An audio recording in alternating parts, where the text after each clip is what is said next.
ಮಾತೃ ಪಕ್ಷಕ್ಕೆ ಕರ್ತಕ್ಕಂಥ ಪ್ರಯತ್ನ ಏನಾದ್ರು ನಡೀತಾ ಇದೆಯಾ?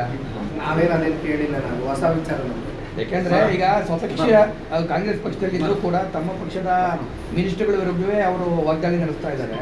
ಹಾಗಾಗಿ ನೆಕ್ಸ್ಟ್ ಮುಂದಿನ ದಿನಮಾನಗಳಿಂದ JDS ಪಕ್ಷಕ್ಕೆ ಬರ್ತಾರ ಅವರು? ಗುಬ್ಬಿ ಕ್ಷೇತ್ರದ ಶಾಸಕರು ಕಾಂಗ್ರೆಸ್ನ ನಾಯಕರ ಮೇಲೆ ಬಹಳ ವಿಶ್ವಾಸ ಇಟ್ಟು ಬಹಳ ಗೌರವದಿಂದ ಅವ್ರನ್ನ ನಡೆಸ್ಕೊತಾರೆ ಅಂತ ಆಶಾದಾಯಕವಾದಂತ ಭಾವನೆಯಿಂದ ಹೋಗಿದ್ದಾರೆ.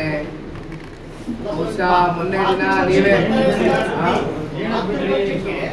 ನನಗೆ ಹೊಸ ಸುದ್ದಿ ಅಣ್ಣ, ನನಗೆ ಗೊತ್ತಿಲ್ಲ ಅಣ್ಣ. ನಾನು ಮೊನ್ನೆ ನಿಮ್ಮ ಮಾಧ್ಯಮದಲ್ಲಿ ನೋಡಿದೆ, ಪಾಪ ಬಹಳ ನೊಂದಿ ಮಾತಾಡ್ತಾ ಇದ್ರು. ನಾನು ಏನೋ ಅನ್ಕೊಂಡು ಕಾಂಗ್ರೆಸ್ ಪಕ್ಷ ನಮ್ಗೆ ಈ ತರ ನಡ್ಸ್ಕೊಳ್ತಾರೆ ಅಂತಕ್ಕಂಥದ್ದು ನಾನು ಅನ್ಕೊಂಡಿರ್ಲಿಲ್ಲ. ಪಾಪ ಅವಾಗ ಹಳೆ ನೆನಪುಗಳು, ಇಲ್ಲಿ ನಮ್ಮ ಕೃಷ್ಣಪ್ಪಣ್ಣವರು ಬಾಬಣ್ಣವರು ಎಲ್ಲರೂ ಇದ್ದಾರೆ, ಅವ್ರಿಗೆ ಹಳೆ ನೆನಪುಗಳು ಬಹುಶಃ ಕಾಡಿದೆ ಅಂತಕ್ಕಂಥದ್ದು ನಾವೆಲ್ಲ ಭಾವಿಸಿದ್ವಿ.